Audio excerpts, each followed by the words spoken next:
The story at the center of recent reporting is not simply about two individuals, but about the fragile intersection of personal relationships, spiritual authority, institutional reputation, and the people whose lives are quietly rearranged when those intersections fail to be properly governed. Quickly subscribe to this channel for future uploads. What has been reported about the relationship between Joni Lamb and Doug Weiss has prompted allegations of betrayal, secrecy, and spiritual manipulation, allegations that, whether proven or not, have already produced real consequences for colleagues, congregants, staff, and viewers who trusted institutional safeguards to prevent precisely this sort of confusion of pastoral intimacy and organizational power.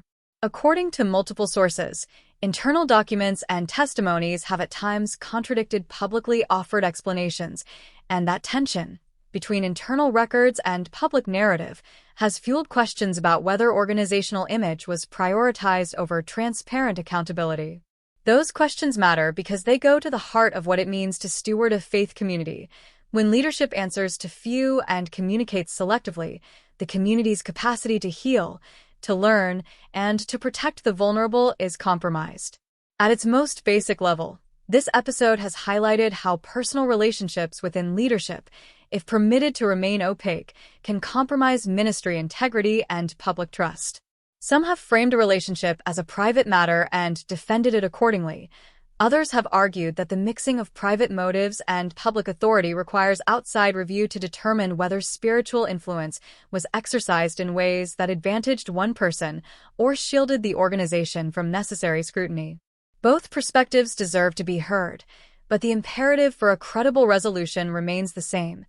Facts must be gathered, carefully preserved, and adjudicated by mechanisms that are demonstrably independent and fair.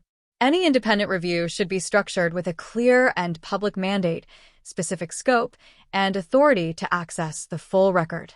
That means not summaries or redacted accounts offered for public relations purposes, but full, unedited audio recordings, contemporaneous human resources files, original emails and memos, and board minutes covering the relevant period.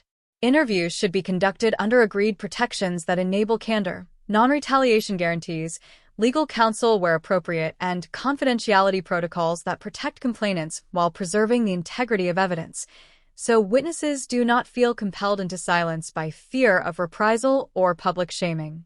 The credibility of any adjudication process rests on two technical foundations.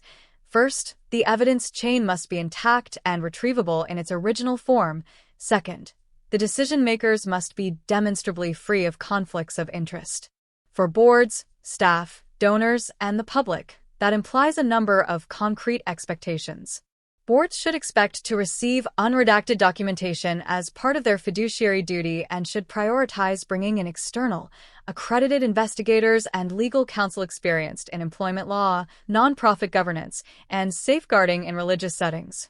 Staff should expect transparent processes for reporting concerns without fear of retaliation, clear information about what steps will be taken, and access to pastoral care and trauma-informed counseling. Donors should expect a timetable for independent review, a commitment to publish an executive summary of findings that is factual and non-defamatory, and a plan for governance reform if systemic problems are identified. The public should expect accountability measures that do not merely shield reputation but protect people and prevent recurrence. Importantly, these are not merely bureaucratic steps. They are moral obligations when spiritual authority intersects with real human vulnerability. Pastoral care must be an active part of any response, not an afterthought. The human impact of such scandals is wide-ranging. Individuals who consider themselves protégés may feel betrayed. Congregants who relied on spiritual counsel may feel confused or abandoned. Staff who raised concerns may feel punished or ignored. And families can be fractured by the fallout. A thorough response recognizes those human costs and provides concrete support. Independent pastoral counselors trained in trauma, access to licensed mental health care, restorative practices where appropriate, and safe spaces for survivors to be heard without being turned into spectacle. It also recognizes that leaders themselves can be suffering or complicit in damaging patterns, and that pastoral care for leaders, coupled with accountability, is necessary to prevent cycles of harm. The scandal also exposes structural vulnerabilities common to many faith-based organizations: insufficient governance structures, lack of regular independent audits, weak conflict of interest policies, and inadequate whistleblower protections. These vulnerabilities are not abstract. They create environments in which unchecked leadership power can become a vector for spiritual manipulation, whether intentional or accidental. Reforms should therefore include a thorough review of governance documents, clarity about lines of authority, mandatory disclosure rules for personal relationships among leadership that could present conflicts, regular external audits of decision-making processes, and strengthened human resources protocols that delineate boundaries between personal pastoral relationships and professional responsibilities. Training in ethical leadership and sexual misconduct prevention should be mandatory for anyone in a position of authority, and boards should receive annual briefings from independent safeguarding professionals. In addition, organizations should create clear channels for independent oversight, whether through an independent ombuds office, an external ethics committee, or a rotating panel of outside experts, so that no single internal body can control every aspect of complaint handling and public messaging. Transparency is a remedy with limits.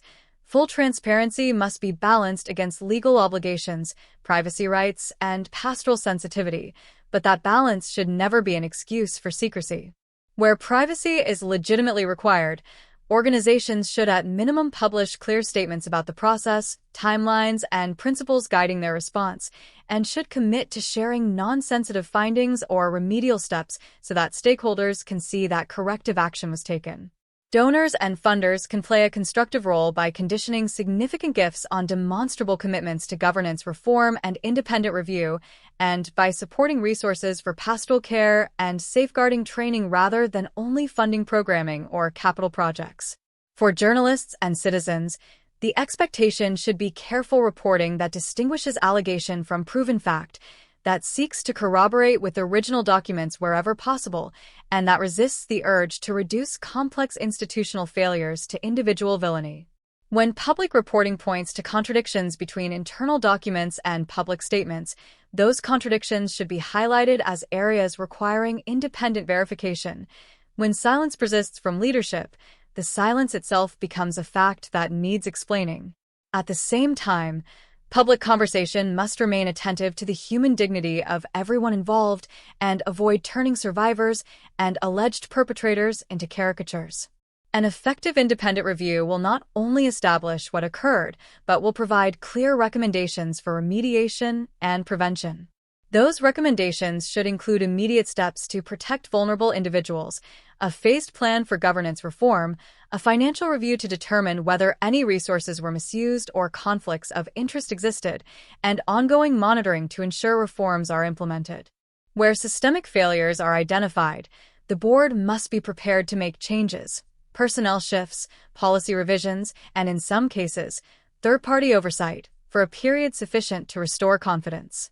Equally important is the need to repair trust through consistent, humble, and accountable communication. Silence or evasive language only deepens suspicion.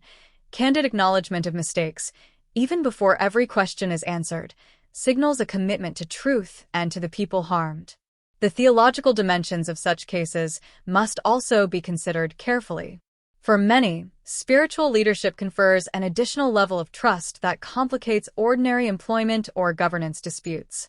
Allegations of spiritual manipulation cut to the core of that trust and call for disciplines beyond corporate compliance, ethical reflection, pastoral accountability, and, when needed, processes of repentance and restoration carried out with legal and psychological counsel. Faith communities must ask how their doctrines and practices equip leaders to exercise power responsibly, and how congregations can cultivate healthy skepticism without abandoning charity. The consequences of neglecting these questions are not only institutional but pastoral. People leave churches, family relationships strain, mental health deteriorates, and the witness of the faith suffers. That is why any resolution must put people first. Full disclosure of evidence when appropriate, independent adjudication, and meaningful supports for those harmed are not merely procedural, they are pastoral necessities. Finally, the wider conversation about reform cannot end with a single case. This episode should prompt sector-wide reflection and practical changes that reduce the likelihood of similar harms in other organizations.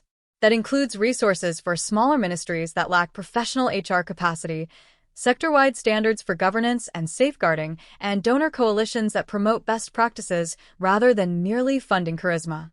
The aim is not punitive spectacle, but systemic resilience. Institutions that can hold leaders accountable, protect the vulnerable, and model the ethical leadership they preach. The story involving Joni Lamb and Doug Weiss, as reported, serves as a sober reminder that leadership credibility is earned and must be maintained through transparency, independent oversight, and a pastoral ethic that prioritizes human dignity over institutional image.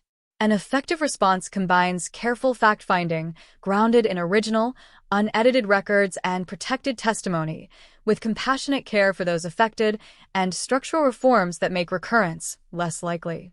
For boards, staff, donors, and the public, the test will be whether these steps are taken in good faith and sustained over time, not whether a single report satisfies immediate appetites for resolution.